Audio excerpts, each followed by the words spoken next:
Good morning and welcome to the Texas Oil and Gas Association Southern Gulf Coast Virtual Energy Summit.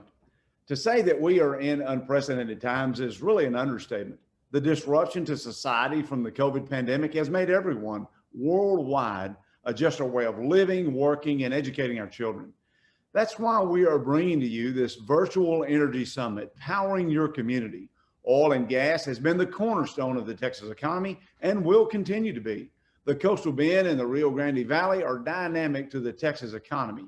And we have a very insightful program today on how we can all power forward together. No event is possible without partners. And I want to start by thanking TXOGA's 2020 event sponsors, Concho Resources, PDC Energy, Oventive, and the Port of Corpus Christi.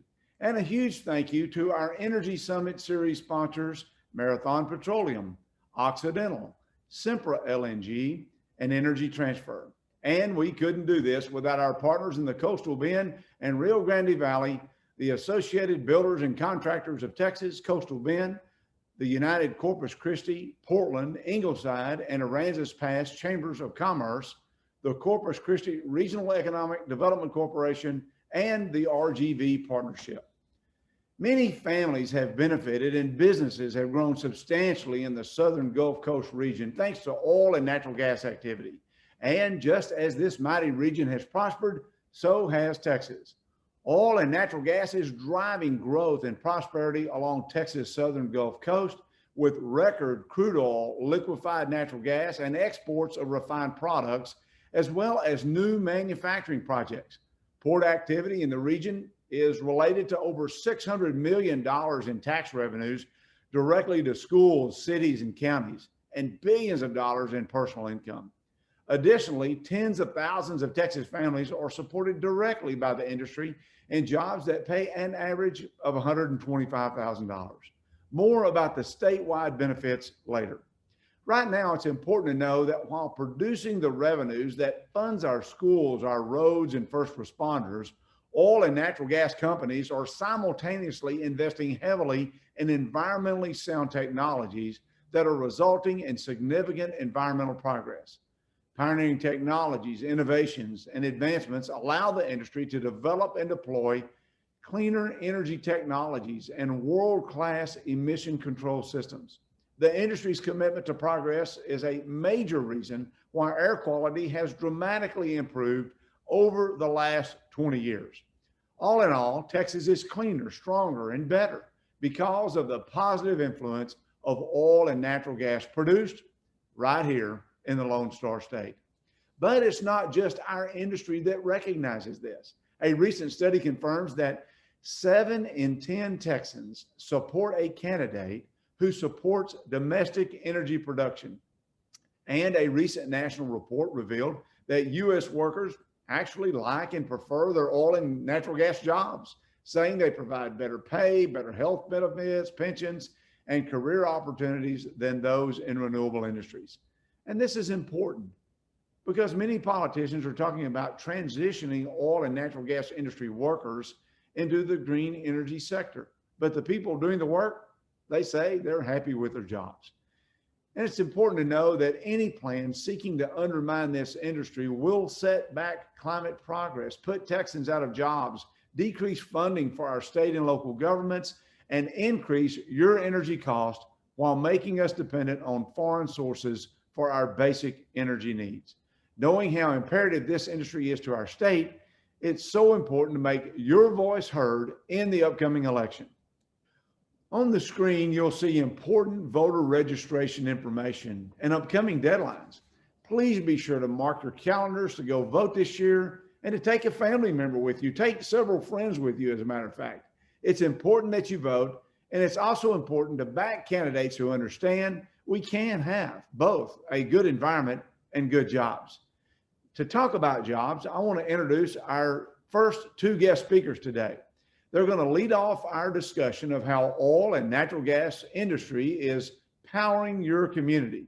We are so pleased to welcome Iain Vasey, President and CEO of the Corpus Christi Regional Economic Development Corporation, and Sergio Contreras, President and CEO of the RGV Partnership. Together, both Iain and Sergio bring a wealth of economic development experience.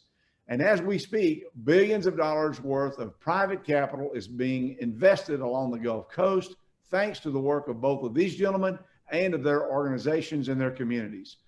Iain, Sergio, we're glad you could be on with us today. Good morning. Good morning. Thank you. Good morning, Commissioner. Good morning. It's been a pleasure to work with both of you on projects and to promote Texas. I'm a big fan of the work that you do. And first of all, I want to say, I think your communities were spared through this last storm, and hopefully no serious and long-lasting damage. So as we get into our questions this morning, here's kind of what's been on my mind, and I was hoping that you could share with our viewers today. You both are in the economic development business. Your work is to attract jobs to your communities. You're always on the lookout on how to do that. And so you have a good feel about Texas, how we compare to other states, and how we compare globally as we think where people can invest their money. In thinking about your work and reflecting on that, can each of you name a couple of things that are good about Texas and attracting jobs, and then maybe a couple of areas that we need to improve? And Iain, we'll start with you and work our way down the coastline this morning. Thank you, Todd. Well, first of all, good morning to everyone, and thank you for allowing us to speak at your important event here. I just want to kind of lead off with the fact that I think the theme for 2020 is that it was the best of times, it was the worst of times, and then to steal a line from Dickens, and we're headed back to the best of times again. So, you know, we have about, in the Corpus Christi region, about 60,000 jobs directly or indirectly supported by the energy sector. That's about 1 in 3 of our total jobs. We've achieved a critical mass. We've had unprecedented success in landing some of these major deals, and we go head to head against other states all the time. In the last decade, in this little metro area here, which we represent, there's been $52 billion worth of investment almost exclusively in the energy sector. And if we were a state by ourselves, we'd be 8th, right behind Georgia, right ahead of South Carolina, and ahead of New York and other places like that. And so what we saw this year is, you know, going into 2020, unemployment rate of about 4%. Economist nerds like myself call it full employment. And then we spiked through the thing at 15.7, and now we're back trending in the right direction at about 8.7%. So what's leading us to win some of these big deals? I mean, we just, our area just won the, one of the Texas Economic Development Council's Economic Development Awards for the year for our Steel Dynamics plant, which is a $2 billion plant, which will be the largest electric user in the state of Texas. It's hiring about between 600 and 1,000 workers. I mean, so that was a national competition. Before that, we won the big Exxon SABIC. That was a $10 billion plant, and they're well underway on that and hiring and moving forward on that project. What's driving this is not just our port infrastructure. We've got the logistics, we've got the pipeline infrastructure to be able to bring oil and gas into our area. Every single major project is driven by the energy sector. You either use it as a power source or a feedstock. Simple as that. And we have those advantages, and we've got pro-business policies in place, and the ability to use economic incentives in a judicious way, in a smart and sustainable way, to be able to do that. Other states that we compete against, I came from Louisiana and ran in the Economic Development Group in Baton Rouge. Their statewide incentive policies kind of gone off the rails a little bit, and not to speak ill of anyone, but there are folks that are not as industry friendly as Texas is. And then the last thing we know is we have a wonderful workforce here in Texas that works and specializes in the energy sector. We have the training programs in place. In fact, on the local level, we've been doubling the size. We paid to double the size of the Del Mar College Process Technology Program. We've paid for through the city of Corpus Christi and the Type A and B Fund to be able to create industrial engineering programs. And we know how to build big things. So the importance of that is every single deal comes down to about 3 major things. One is the logistics and the infrastructure. The 2 is the pro-business policies and the incentives. And the 3 is, can you deliver the high quality trained workforce to be able to build this facility and to be able to staff it. Thank you for that. That's we're excited about the progress you've been making, and we're very excited about the understanding how infrastructure plays that role. Sergio, I know that you all are active, you're growing, you're thriving, you work hard every day. Share with us your ideas about the good things about Texas, and then some things we need to improve on that make your job easier or more difficult. Good morning, Commissioner, and thank you to all of your partners for hosting today's webinar. So I'll kick it off by congratulating and thanking our state leadership. They continue to do a great job in prioritizing investments in infrastructure projects and corporate end user facility projects such as roads, bridges, airports, tunnels, pipelines, which led to Site Selection magazine naming Texas as a top state on its global groundwork index. And that provides us an opportunity to continue to grow in Texas, as Texas offers the best business climate in the nation with fair, transparent tax and regulatory structure designed for businesses to succeed. With no corporate or personal income tax at the state level, companies operating in Texas enjoy one of the lowest overall tax burden in the country and prides itself on being a right to work state. This is an example of why Texas is the largest energy producing state in this nation. With multiple modes of transportation, Texas is the #1 U.S. exporter for 18 years in a row. And we see that impact here in the Rio Grande Valley as we have 12 ports of entry. You know, Commissioner, in the Texas-Mexico border, the movement of goods has increased from 111 billion in 1994 to 421 billion in 2019, which is expected to expand under the new USMCA agreement, which takes me to the second part of the question is areas of improvement. With the projected growth calls for aggressive investments in highway infrastructure across the state. Continued investment in infrastructure development will help the Texas economy during this downturn while creating opportunity for future growth here in Texas. We need to continue to invest in our ports of entry. We have a major highway funding gap in Texas, resulting from population growth, industrial and commercial expansion, and accelerating goods movements that we see through our ports of entry. Lawmakers should recognize that a robust program of priority highway improvement projects are essential to meet the current needs of the pandemic and as we are projected to continue to grow. We need to reconstruct and expand the thousands of miles that are more than 50 years old, sir. Commissioner, and we know that it will take money. Something else that needs attention is that as the legislature reconvenes, there needs to be a discussion on COVID liability protection legislation. Another component, Commissioner, is that across all industries is that commercial vehicle litigation is reaching a tipping point that unless addressed by the legislature will result in business failures, increased cost of doing business for the companies that to survive, and increased costs for goods and services we all need. We simply can't allow these essential businesses to continue serving as punching bags. So those are the three components that we feel that should be addressed by the legislature.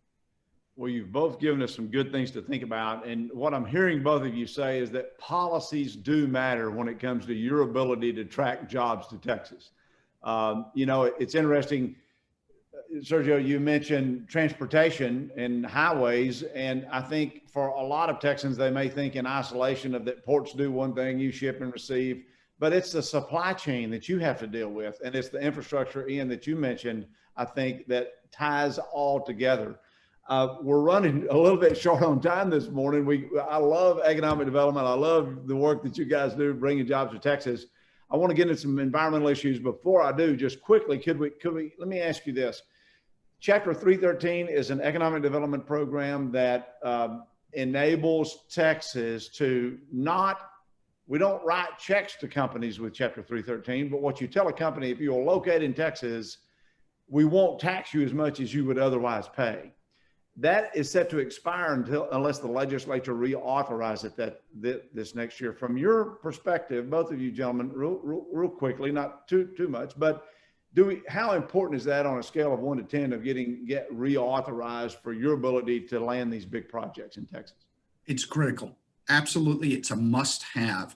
And people think the opponents think it's a corporate giveaway. It's not that. We use those 313 and 312 agreements in every single deal. If we don't have that tool in place, it's unilateral disarmament, and we lose every single deal to competing states. Good. Commissioner, for us, it allows us to continue to drive job diversity in our region, which is much needed, and investment. So it is critical, top 10 number on it. Our Port of Brownsville, it provides $3 billion in economic impact with 51,000 jobs across Texas. So we're dependent on such incentives to be able to drive those investments. That's why we see potential investment of our 3 LNGs here in South Texas, providing up to 6,300 jobs with good paying jobs. We've got Next Decade, who's going to contribute more than $35 billion to the US GDP. We have ANOVA, who is going to employ and represent 324 million in direct labor income. So it allows us an opportunity to be able to provide jobs as well as good paying jobs in the region.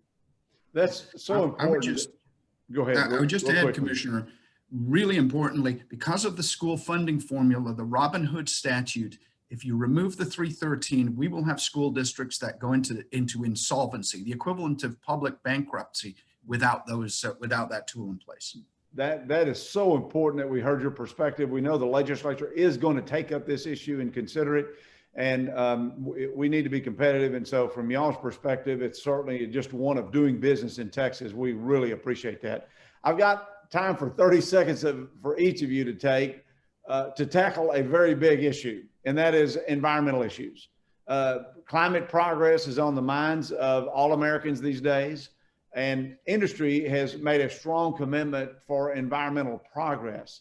So just if you could take 30 minutes each, as you work with companies in your areas about issues such as air quality, water quality, is this a factor when you're having conversations with industries and what they're going to do about addressing our environmental needs? Absolutely. Iain, you, and then Sergio, please wrap. Yeah, absolutely. Just very quickly, we've got a very proactive voluntary industry group that comes together. It's led and facilitated by the Port of Corpus Christi, who's important. And I would tell you that looking at job creation, looking at these massive investment deals, if we ever go into non-attainment status, which the federal government can move as they wish with different administrations, I would tell you that the simple fact that Exxon deal, that $10 billion deal, that'll create 1,000 direct jobs and another couple of thousand indirect jobs. A, we wouldn't have got it, or B, it would have added $500 million to the permitting process in additional cost, even if you could build it. We're not going to kill the golden goose. We believe as an economic development outfit that we have to promote smart and sustainable economic development policies. And we try to work with the good actors in industry who are cognizant of environmental standards. Thank you very much. Sergio. Thank you, Commissioner. Yes, it is of interest to the industries that we work with. Historically, they've asked for quality of water. They also ask for its availability. We're fortunate that we've been working with Port of Brownsville and Port of Harlingen, who are attracting these new companies, the LNG companies who are committed. We've been engaged in the conversations and open meetings when it comes to addressing those concerns. And it's great to see that they prioritize it as a sense, because it is a conversation that needs to occur. And we're fortunate that they prioritize it to ensure that that we continue to have the great quality there. Well, I tell you what, I can't believe our time has gone so quickly this morning. You both do a phenomenal job for the Coastal Bend, for the Rio Grande Valley, for all of Texas. I'm glad to know and hear that environmental priorities are a part of the conversations as you're attracting new industries, because people need to understand that industry is putting a lot of effort, a lot of resources into making certain we both grow jobs and our economy. Thank you, Sergio. Thank you, Iain. Great to see you this morning. Look forward to joining up with you soon. Appreciate you tuning in. Thank you. Take care. Well, what a great couple of gentlemen that are working hard on behalf of all Texans to create new jobs that benefits everyone. And now our next speaker has these same type issues on his mind. It's Texas Land Commissioner George P. Bush. As the 28th Texas Land Commissioner, he works to safeguard our coastline. His office manages state lands where billions of dollars in royalty revenue is generated by oil and natural gas leases. Public education has been a focus of Commissioner Bush, and his office led the state's housing-related recovery efforts following Hurricane Harvey, helping more than 60,000 victims of the storm rebuild their homes and their lives. Commissioner Bush, we're so delighted that you could join us today in this virtual setting. We're glad that you haven't had to work through the difficulties of the storms this year like in previous years. We're excited that you're here with us today. Well, the honor is mine, Commissioner, and it's always great to be with TXOGA and together with great stakeholders and partners, because in your opening comments, you couldn't have been more on point that it takes a team. And that's what Texas is going to need to get out of this incredible challenge. But you know, our state has faced many challenges in our history, dating back to the Texas Revolution and the challenges of our revolutionaries at the time. And that happens to be one of my gifted roles as land commissioner, is the day-to-day manager and caretaker of that shrine. That is a great testament to the Texas spirit. Whether it was World War II, the young men and women who sacrificed so much on the front lines for our country and came back from their service to Texas to continue their contributions to our great state. Or perhaps it was the great financial crisis of the last decade. The Land Office, in partnership with TXOGA, is taking on this challenge, this historic challenge, head on. Right after the pandemic spread throughout our country, we worked with the association, with key stakeholders in the industry, upstream to downstream, to work on a relief package, the first of its kind, I believe, in agency history, to look at ways in which we could keep employers going and keep their production moving so that they can allow for their workforce to continue to make ends meet for their loved ones and for themselves. We continue to be aggressive in the way that we've taken on some of the radical ideas that we've seen from the left as it relates to this discussion of oil and gas and its future in our country. As the manager of 13 million acres, which is roughly the size of the state of Indiana, it's an important role because day to day we're working with industry to generate billions of dollars of revenue. In fact, we've deposited over 23 billion to what is known as the Permanent School Fund, which is an endowment to support K through 12 education in Texas. Oil and gas supports so much in our state, in our country, and helps to fund everything from roads to general revenues or even to specifically designed areas of our budget. But day to day, the Land Office is involved with funding education, which is a priority of our agency. And we're proud to report even with these challenging times, we released over $1 billion directly to public education last year. And we suspect that heading into this next legislative session, that we'll be called upon again to come forward with a historic amount. I also wanted to share with the group today that, you know, the Land Office, we're not only involved with economic development and generating revenues, but we're also a caretaker and a custodian of the Texas Gulf Coast. You know, a lot of Texans, unfortunately, we view ourselves really as a state that happens to have a coast when we're really truly a coastal state. And as Iain and Sergio just mentioned, we generate just about more maritime commerce than any other state in the country. With the widening of the Panama Canal, our major ports receive more traffic than they ever have before. And so dating back to the Texas Open Beaches Act here in Texas, the Land Office has been a custodian of the coast. So one of my primary roles right now is the development of the ideas, what is known as the Ike Dike, to create a barrier system that would protect areas like Southeast Texas and the Houston Ship Channel to protect us from the next devastating storm. If you take a step back to Hurricane Ike in 2009, which made landfall just a few days before the Lehman Brothers bankruptcy, some would describe it as resulting in a Great Depression, not just the Great Recession, if the storm traveled just a mile further south, entering into downtown Houston. I think it's important, particularly in the downstream industry, that we continue this partnership to protect not only the Texas Gulf Coast in this critical industry, but really a national security element of our economy. Secondly, we're working on the Texas Coastal Master Plan, which we've just completed, the first of its kind, that has identified over 120 projects that would help to create resiliency along the coast and protect our environment as we deal with issues like climate change and other aspects that are impacting our Texas Gulf Coast. But I just wanted to close by saying this, that I encourage everybody not to buy into the false narrative that's being offered by so many politicians today, that you can't develop your economy on one end with your natural resources and on the other hand, protect your environment. The Land Office does that every single day, and we're continue to carry on that message. So with that, I thank you again for the partnership and looking forward to our continued work with you, TXOGA. Well, we thank you, Commissioner. You and your team really do roll up your sleeves, and you're a part of ensuring the essential infrastructure along our coastline is needed and is developed and is protected so that Texas can continue to grow and prosper. And I think it goes out of sight of mind of a lot of people in recognizing just how important a role that is. So thank you so much. You hit a theme I'd like to kind of spend a little time on this morning. You mentioned about protecting jobs, but also protecting our environment, which is very much a part of the mission of oil and natural gas.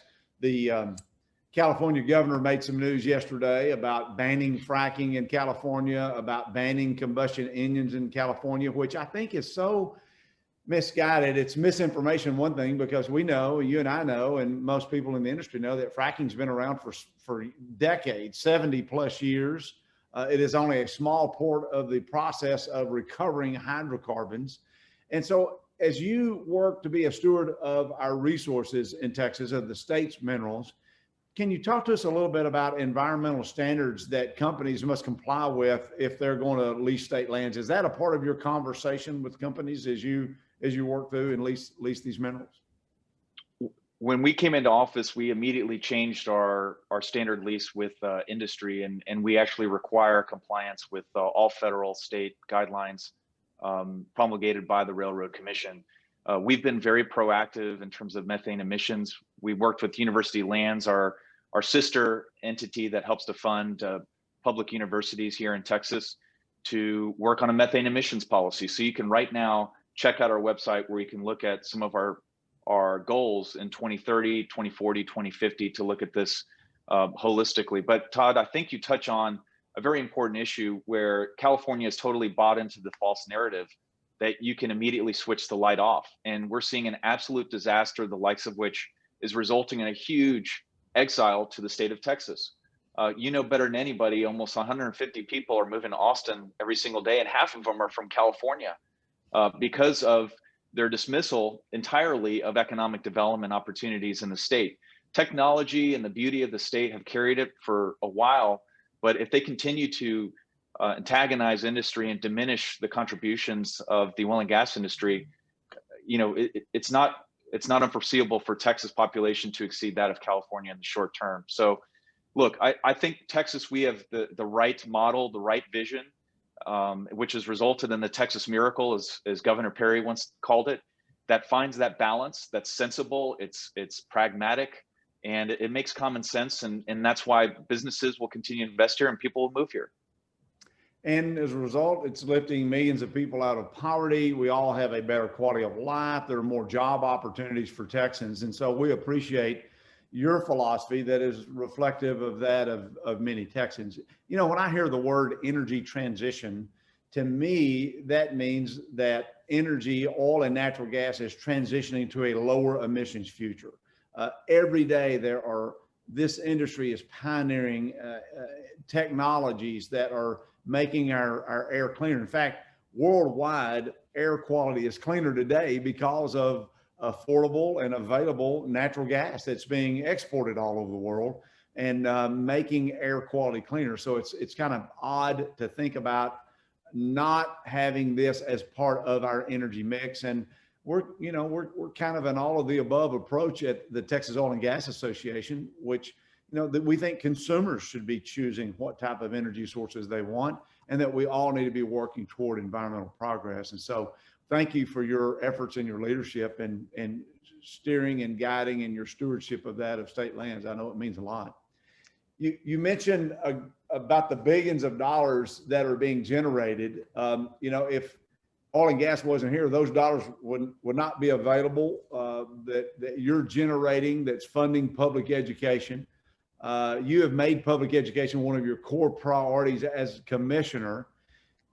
Can you talk a little bit about maybe how some of this money is used and how it's given back to the people of Texas and how your work is influencing that? Well, this really speaks to the brilliance of the founders of the Republic, the brilliance of earlier legislators in the late 19th century to constitutionally protect all of its public lands and any revenues therefrom would be contributed to K through 12 education and later post-secondary education in Texas, which again is in a separate portfolio, which is known as the University Lands.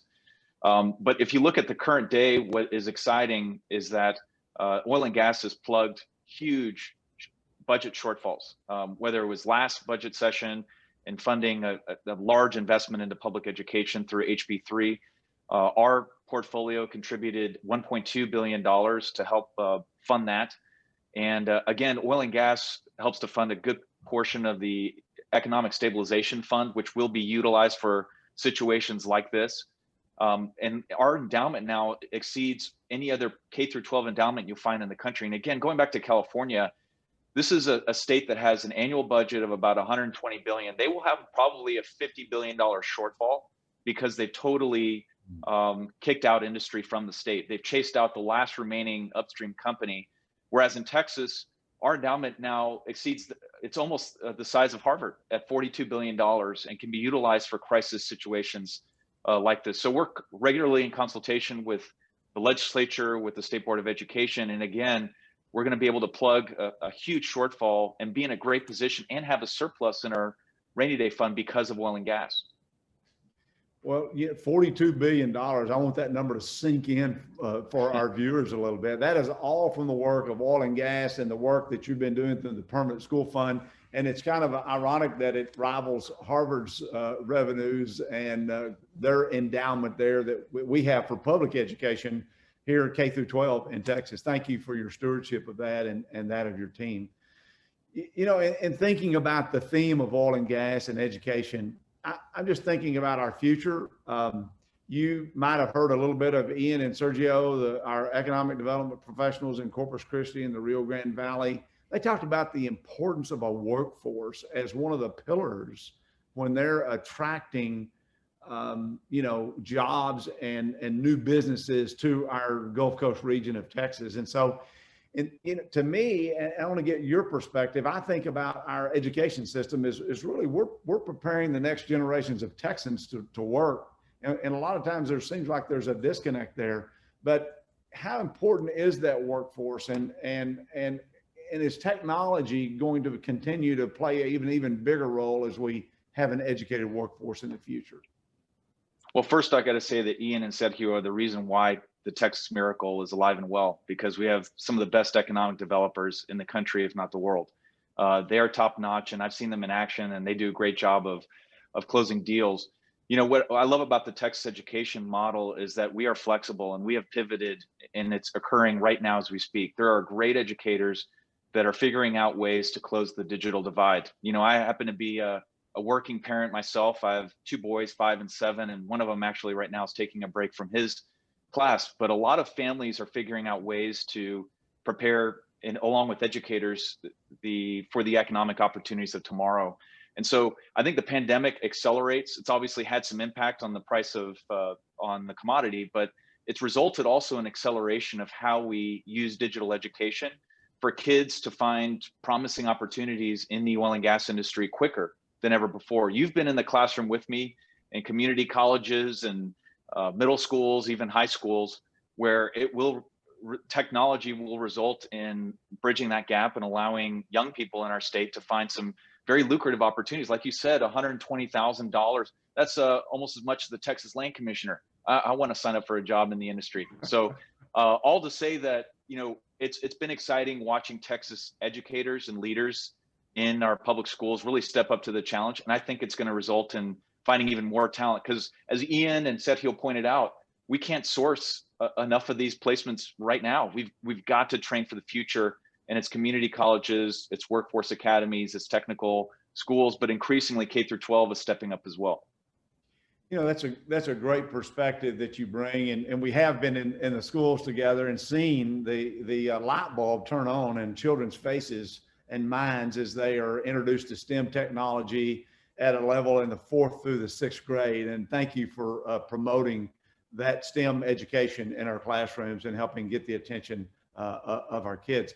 You know, we're talking about workforce. We're also talking about at a time when there are some that are presenting that oil and gas may not be as as much of our state's future as it has been. We have been an energy state. I think about the fact that 96% of the products that we use every single day have a component of oil or natural gas. And so you're in a leadership position in Texas. You manage these resources. It seems to me the world's population is going to continue to grow. We're going to continue to need power sources. We had Willie Chang, the CEO of Plains All American Pipeline, on with us the other day, and he made a great observation about the U.S. has 300 million people. We use about 20 million barrels of oil and natural gas a day. Asia and China have almost 300 billion people, and they use 20 million barrels a day, about a tenth of our energy intensity. So what is your perspective? I mean, are we going to need more energy or less energy as our world grows, and how will we achieve that? I think we're going to need, as you mentioned before, all the above. And global oil demand may have decreased to 90 million from 100 temporarily, but as you say, you have countries like China, Vietnam, the rest of Southeast Asia that is yet to really get in vehicles and utilize that. You have India, that's a population of close to 1.4 billion, that again is importing more Texas natural gas than I believe virtually any country. We have countries in Eastern Europe that continue to rely upon Russian gas, but our argument needs to be as a country that we're a better partner for you than Vladimir Putin. So the beauty of the shale revolution is that we have found this abundant resource. Now it's about executing and leveraging it for our national security purposes. But to answer your question, the demand picture will return. It's a matter of when. And once we find this vaccine and people get in planes again, and we return back to life, which may seem distant right now, but I believe is around the corner.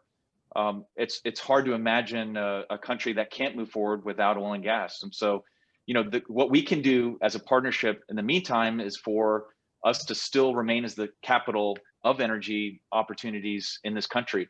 We can't let the political opponents in this discussion take very key positions in our state government to allow that to happen, because it can happen overnight. Just look at other states like Colorado and increasingly New Mexico, other partners of mine in the Western States Land Commissioners Association, who have increasingly brought progressive and Bernie Sanders AOC style policies to their form of government. So Texas should continue to lead, and again, we can't let this aberration affect that long-term vision. Well, we appreciate that, and I think that's a great perspective that people don't recognize that if we don't have this activity, it negatively impacts our schools and our roads and our first responders. And I like to say these days, if you love Texas public education, if you want a quality transportation system, if you support our first responders that answer our call when we have a time of need, then you'll love Texas oil and gas. And the converse of that is true as well. If you love Texas oil and gas, that means you're a champion of schools and of roads and of first responders. And we're proud of that heritage, and we're proud of the environmental progress that's being made. It's not lost on us, the fact that we want, the world is asking for a lower emissions future. And, because you work with a coastal region that's a hotbed of our refining industry. Fuels are 99% cleaner today because of technology and research. And I think more of that is coming for sure. Well, Commissioner, we thank you for joining us today. We know, and maybe in just closing, if you'll do this for us. I know, our philosophy is wear a mask, wash your hands, go to work. We like to see people out and about, but we also want them to be safe. You manage a pretty large state agency, and just wrapping up here today, can you tell us a little bit about what your plans are and what you see, how that's going to function over the next few months? Well, we're going to begin a return to work policy starting next month, where people can volunteer. We can't require people to come back to the office, but to be honest with you, Commissioner, some are sheerly bored of working at home, and others are being told by their loved ones to get out of the house for once. And so it's a good relief. It'll be a good opportunity for us to reconnect and get some of that water cooler talk, which I think a lot of workplaces are missing, honestly, and is one of the downsides to working remotely. But we're excited. We're geared up for legislative session and continuing to promote our agenda for military veterans, for the Alamo, for the Texas coast, getting prepared for the next hurricanes, and of course, protecting our important mineral portfolio that generates billions of revenue. So we're excited to partner with you. We're excited to work the Capitol and get our message heard this next year. Well, I think Texans are rolling up their sleeve and putting their shoulder to the wheel to move forward, to pull out from this difficult circumstance that we find ourselves in. And we thank you for your leadership in helping chart that course. And we hope you have a great day. We thank you for taking time to be with us today. You got it. Okay, take care. Thank you. Thank you. Well, ladies and gentlemen, we're excited to have Commissioner George P. Bush on with us today. You just heard about how he is working hard to ensure that Texans have the resources they need, that we can grow our economy. I know Governor Abbott has had a press conference this week. We know that Lieutenant Governor Patrick, Speaker Bonin, our entire legislature is really working to try to come through a difficult time in our state, a difficult time for our nation and the world.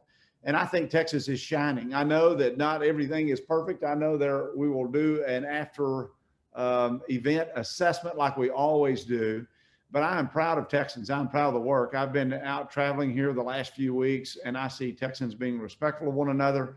I see them looking forward and anticipating how they can engage and be involved.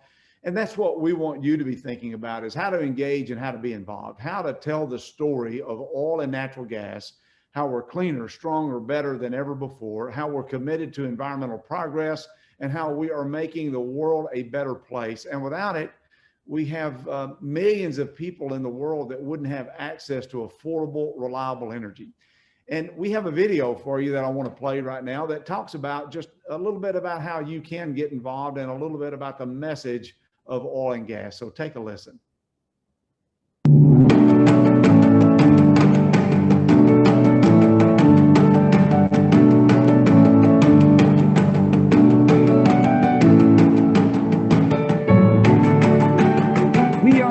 Austin, Texas, at the state capitol for Texas Energy Day, and we're here to tell the story about the energy industry.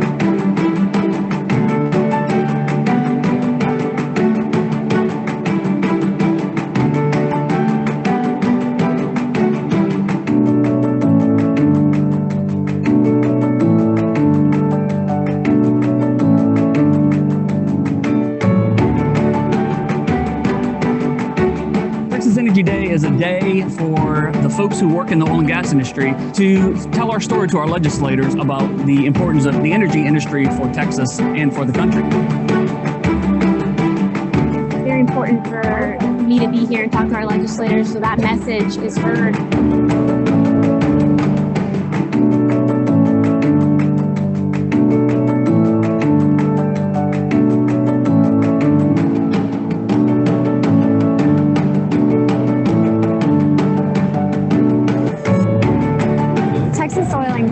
So important to me because it really fuels the economy. Every day, children get on school buses to go to school. They use tablets while they're at school. All of this is made possible by the energy and gas industry.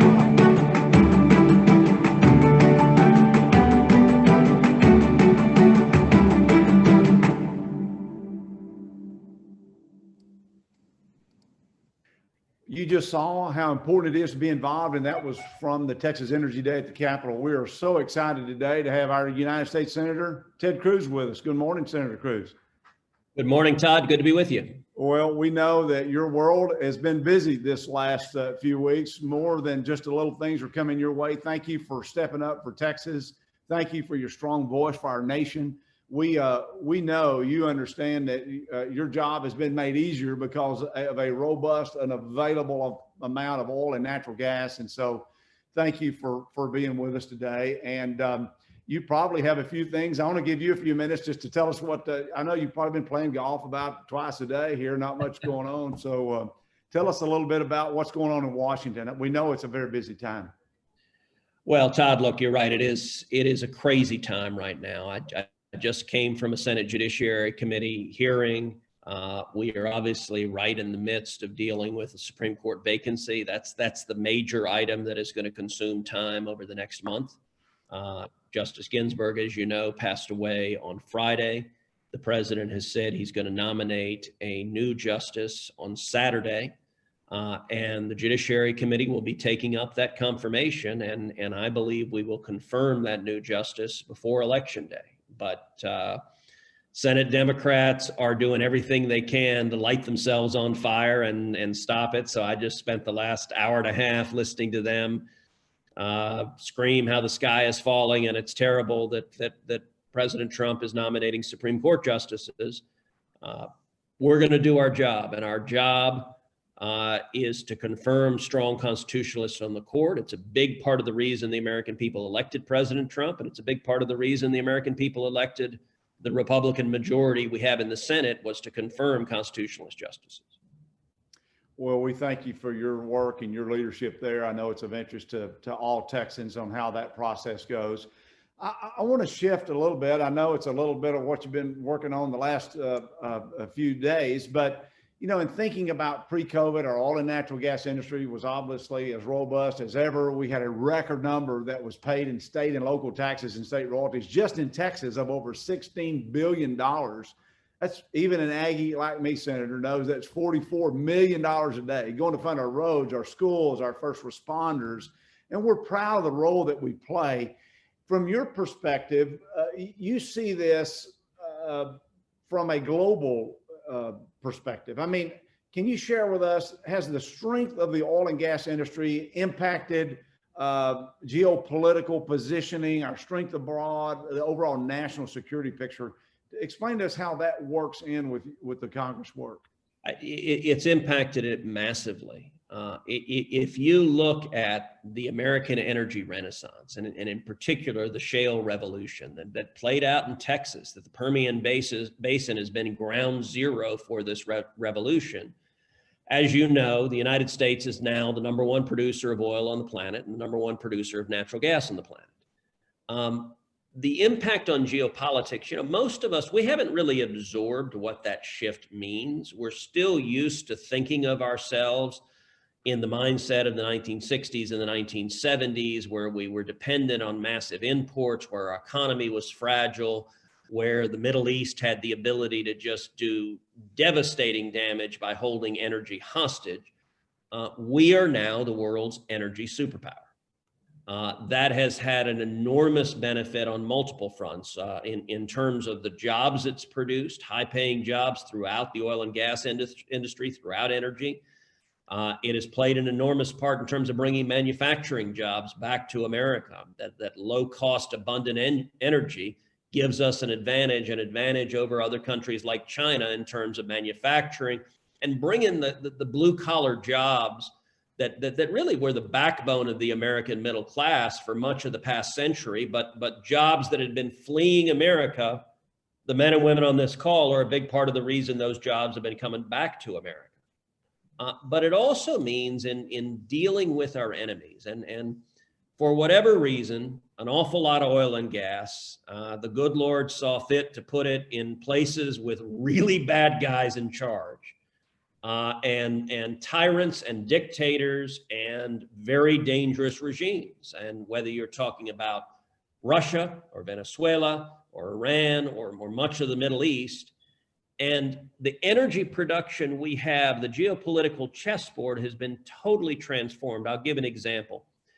The most important foreign policy decision of the Trump administration was the decision to withdraw from the disastrous Obama-Iran nuclear deal, a deal in which we sent over $100 billion to the Ayatollah Khamenei, literally while he chanted death to America and death to Israel, and was using those dollars to fund terrorists trying to murder Americans and our allies.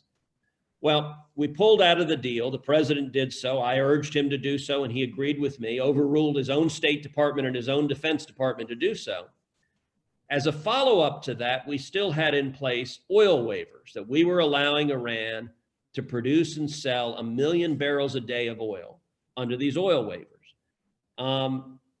There was a big fight in the Trump administration about whether or not to end the oil waivers. The State Department was arguing, do not end the oil waivers. And they said, if you end the oil waivers, the price of oil globally will skyrocket. It'll hurt American consumers. The Energy Department, which one would think would know something about energy, said state was wrong, that it would not have that effect, that there was ample supply. I weighed in with the president directly and vigorously and said, state was wrong, energy was right, we should cut off their oil. The president made the right decision. He ended the oil waiver. So overnight, Iran's ability to sell 1 million barrels a day of oil disappeared. And we now know that state was wrong and energy was right. When we cut it off, the price of oil didn't even have a blip on the global market because of the Texas production and enough production globally. That's an example of how foreign policy has changed, is the ability to be assertive without putting our men and women in harm's way, but to use economic tools to go after regimes that mean us harm. That's a very vivid and recent example of how that works. It makes me think about something I heard Daniel Yergin speaking about here recently. During the Cold War, we had people in our country calling on our nation to disarm, to get rid of our ballistic missile capabilities.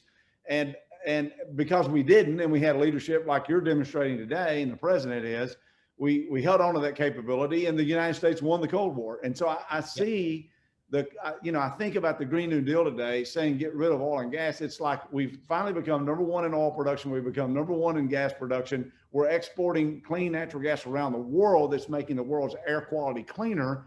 And now we have a call to disarm ourselves and take away these capabilities, all while oil and gas is making our air cleaner and making environmental progress. In thinking about the Green New Deal and the daily life of Americans, what would this mean to energy affordability, to jobs, the cost of services, in your opinion, Senator? It would have a massive and catastrophic impact on jobs across the country, and especially in Texas. I think this election, in terms of energy, in terms of oil and gas, is as stark a divide, stark a choice as we've ever seen. For 8 years in the Senate, I had been the leading champion for energy and for oil and gas producers in the United States Senate. And it's because I believe in the work you guys are doing, that you're creating jobs and opportunity, and you're making America more competitive, and you're making life better and more affordable, and you're cleaning up the environment. You pointed this out, and the media will never repeat it, but as you know well, the nation that had the single largest reduction in CO2 emissions on the face of the planet last year was the United States of America. And the driver of that was the substitution of natural gas for coal in the production of electric power. That is a massive environmental victory. It's won by the men and women on this call. And what is Joe Biden? Joe Biden has outsourced energy policy to Bernie Sanders. He said, let Bernie write his plan. If they get elected, they will ban fracking. They will shut it down. Now, the effect of it, if they shut down a lot of the oil and gas production in Texas, it's not like we're going to suddenly stop using energy. Instead, what it will mean is we will rely on foreign oil and gas produced abroad that is dirtier, that pollutes the environment more. So they'll hurt the environment, they'll kill American jobs, they'll drive up the cost of living. And blue-collar jobs, you're looking at about 1.4 million blue-collar jobs that go up in smoke the instant these zealots come after their objective. And I mean no hyperbole with this, but their objective with the Green New Deal is to bankrupt every man and woman on this call. They want to see the Texas oil and gas industry disappear. And I think that would be catastrophic to Texas and the country, but those really are the stakes. Well, you very distinctly described the consequences of bad policies, and that's really what we're talking about. And, you know, this industry is they really do believe in an all of the above approach. If you can build a better mousetrap in America, sure, that's what we want to reward. And so we have companies that are diversifying the types of energy they're providing, but when government makes those mandates, we see what we have in California, where they have rolling brownouts. Their electricity prices have increased 6 times the rate of the national average from 2011 to 2019. And so we thank you for being a voice on that. I know your time is short this morning. I really do want to get into the Nordstream 2 pipeline, though, because you've demonstrated tremendous leadership there. and it has real consequences for our security. So if you could touch on that a little bit, if you could, please. I will, and then I'm going to have to run because we got a vote going on the Senate floor, but it's a very important issue.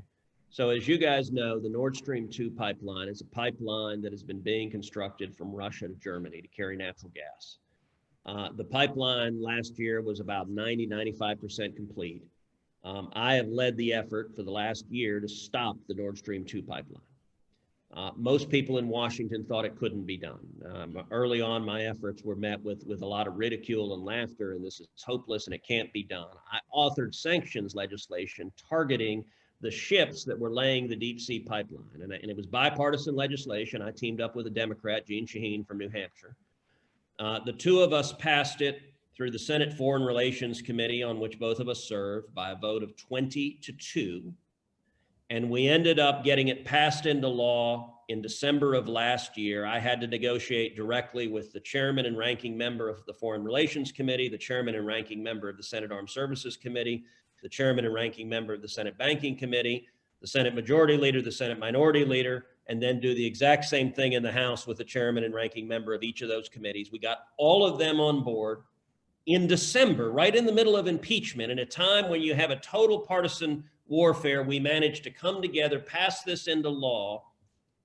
The president signed it into law, I think about 7 p.m. on a Thursday. At 6:45 p.m., 15 minutes before it was signed, the company that was laying the pipeline announced, we have immediately halted production and we have set sail. We're not building the pipeline. I'm still engaged in the battle, but we've stopped this pipeline. It's not being built right now. It's about 95% built, but as y'all know, a 95% complete pipeline is a 0% complete pipeline because you ain't getting anything from one end to the other. And if this pipeline is completed, it'll put billions of dollars in the pockets of Putin, and he'll use that for military aggression. It'll make Europe more dependent on Russian energy, which is dangerous because Putin uses that for economic blackmail. As a result of stopping it, we have a much greater opportunity for Europe instead to be purchasing American natural gas, which is abundant, and we're not using it to march our tanks into Europe the way Putin has in Ukraine and Georgia. And so it's an unequivocal victory for U.S. national security policy. It's a victory for Europe as well. It's a loss for Russia and Putin. And it's a victory for oil and gas jobs in the state of Texas. This fight is still ongoing, but we have had extraordinary and bipartisan victories to date, and we're going to keep at it. We thank you for your leadership, Senator. We're glad that oil and gas can be the kind of producers where you can take on these big challenges like this. We appreciate you being with us. I know you're busy. Thanks for tuning in and sharing your thoughts. Thanks, Todd. God bless. Thank you.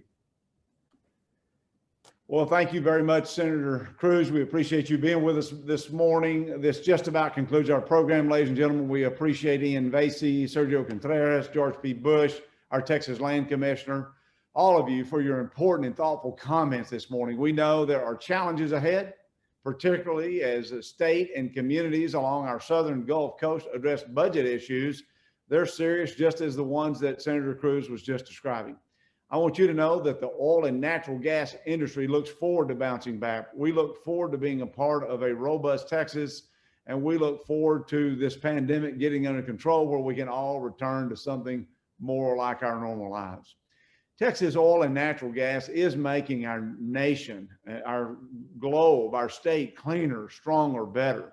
We are proud to partner with businesses and families in the Coastal Bend and Rio Grande Valley areas who want a bright future for you and for your families. Most of all, we're thankful to each of you who have joined us for today's program. Getting the right information out is what is needed for sound energy policy. Some of this may sound like partisan politics to you, but really it's about policy. It's about the direction of our state. It's about jobs for our communities.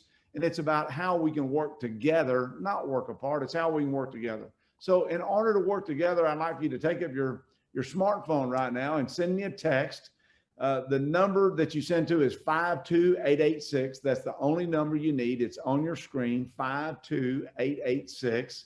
Text the word TXOGA. This will subscribe you to email updates providing the latest information about oil and natural gas, Promise you, we will not spam you. You can unsubscribe at any time. Lastly, next week, we'll be conducting 2 more webinars in our virtual energy summit series covering South Central Texas and San Antonio, as well as Greater Houston and Southeast Texas. So be sure to register on the TXOGA events page, TXOGA.org. To close, we have a short video to bring to you about the very key to success in the energy world, and that's the men and women who make up this fantastic industry. Appreciate you tuning in. Have a great week. What does it mean to be an employee of the energy industry? It means hard work, dedication, and ingenuity. It means utilizing the latest innovative technologies.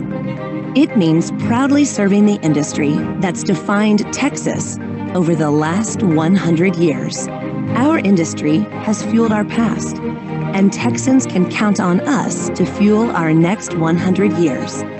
We work because we care about Texas, our nation, and our world. And we're committed to building a better future. Excellence is our standard. Safety, security, and science are at our core.